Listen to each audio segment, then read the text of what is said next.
Rapaziada, seguinte, pelo que tá aparecendo aqui, realmente teve essa notícia de que o Itaú acabou demitindo mais de 1.000 pessoas ali do quadro deles.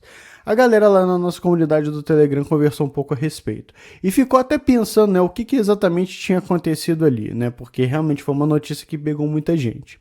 Bom, pelo que eu estava vendo aqui das notícias, alguns sindicatos acabaram realmente mostrando e confirmando esse tipo de número de 1.000 funcionários, e você até vê ex-funcionários ali se manifestando na internet de várias formas, principalmente se você pega o LinkedIn.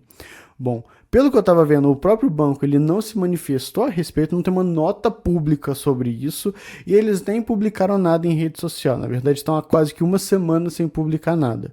Então, realmente, eu fico totalmente contra o banco nessa questão. Para mim, acho que foi uma cachorrada ali que aconteceu, e até alguns ex-funcionários eles reclamaram da falta de transparência e de feedback sobre essa situação. Parece que uma espécie de IA ali estava monitorando o home office, e aí a gente meio que só estipula o que estava acontecendo.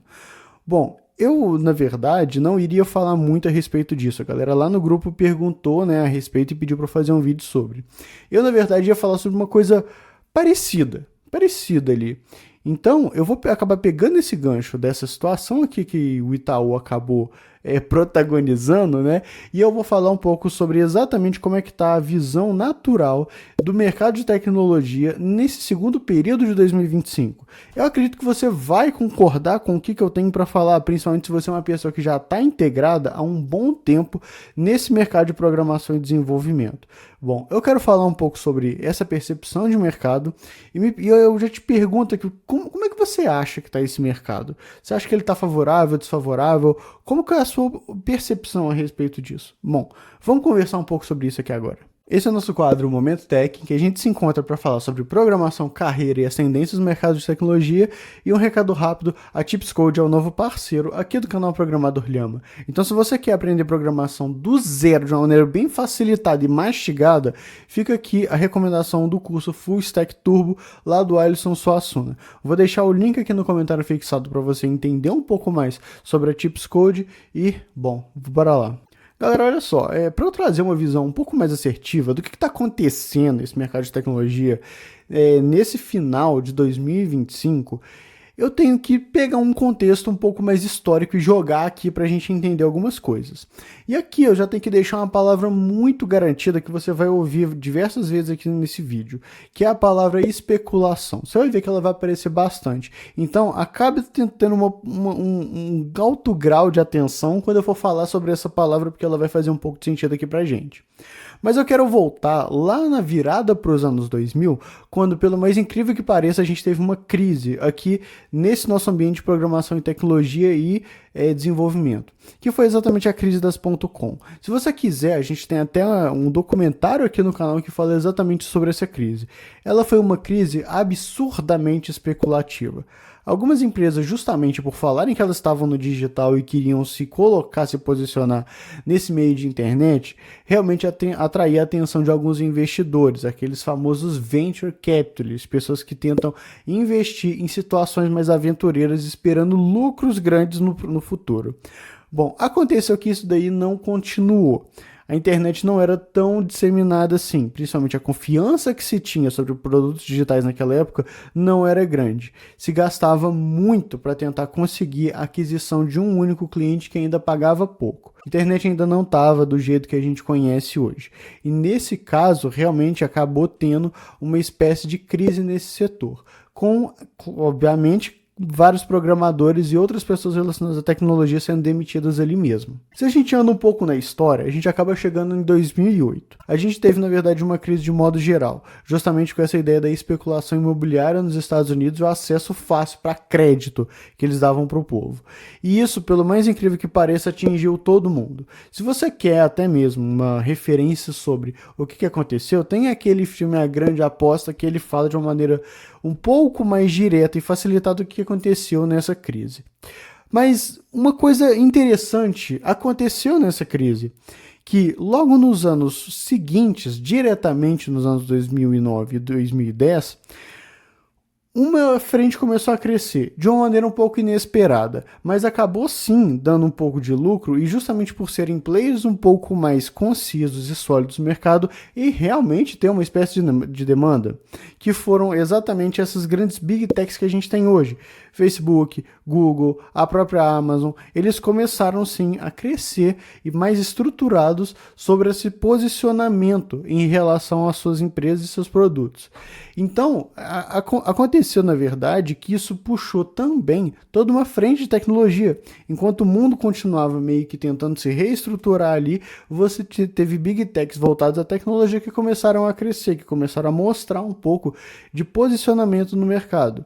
Isso seguiu até os anos um pouco mais a seguir, em que você via esse começo dessa ideia de criação de startups, principalmente startups que não lucravam a partir dos anos e só foram realmente trazer um quadro mais positivo no futuro.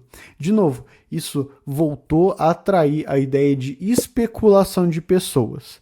Todo mundo achava, por exemplo, que tecnologia, programação e coisas voltadas a esse tipo de nicho realmente seria o grande futuro. Eu acho que todo mundo aqui já ouviu falar que o programador seria o grande futuro das profissões. Então, a gente teve de novo uma ideia de especulação muito grande, principalmente com várias empresas voltadas à tecnologia nesse modelo mais de startup, atraindo muitos investimentos, chamando um bando de desenvolvedores por aí e realmente nem notando como é que seria a qualificação deles. Isso começou realmente a ser fomentado depois dessa crise de 2008 e com o passar dos anos, principalmente quando você vê 2014 para frente, você vai vendo esse quadro crescendo mais ainda.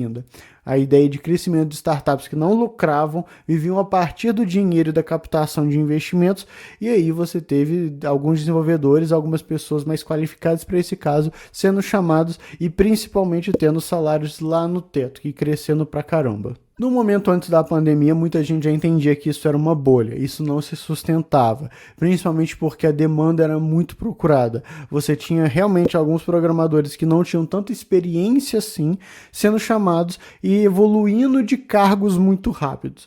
Quando chegou a pandemia, a gente teve um outro quadro que foi, cara, meio que inacreditável.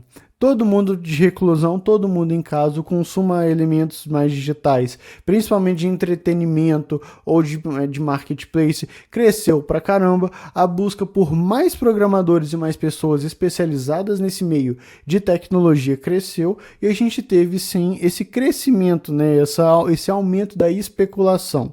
Muito até se falava, poxa, eu acho que no futuro o home office vai reinar para sempre. Não tem o porquê sair do home office. Também por que a gente sair desse modelo. Algumas pessoas até falavam que não iriam mais para mercado. Era só pedir ali por celular, que ele chegava rapidamente. Então, essa especulação cresceu muito. Você via principalmente muitas pessoas na internet falando coisas que eram realmente absurdas, como se o momento de pandemia ele ficasse estipulado quase que para sempre. A gente realmente não via um período, um quadro depois da pandemia. E esse acabou sendo o cenário para muitas pessoas. Eu acredito que muita gente acabou ingressando nesse mercado de tecnologia com a facilidade que teve ali nos momentos de pandemia. Isso eu não estou falando que é certo ou que é errado, mas que simplesmente aconteceu. Agora, pessoal, se você analisa todo esse espectro passado, você vê uma coisa. Esse mercado ele meio que é absurdamente instável. Você vê que especulação de pessoas, principalmente aqueles que não estão nesse meio de programação e desenvolvimento, infelizmente impacta no nosso trabalho. Você vê até mesmo que não foi só essa situação do Itaú que aconteceu agora, mas no próprio ano passado, muitas empresas, sejam elas médias, pequenas e grandes, tiveram sim a ideia de demissões. O ano de 2024, na verdade, foi meio que o ano das demissões silenciosas. Algumas empresas meio que aprenderam que você não pode simplesmente jogar e desligar algumas pessoas. Tem que fazer isso meio que de uma forma meio silenciosa para acabar não se queimando ali no mercado. O Itaú tentou fazer isso, mas realmente não deu muito certo.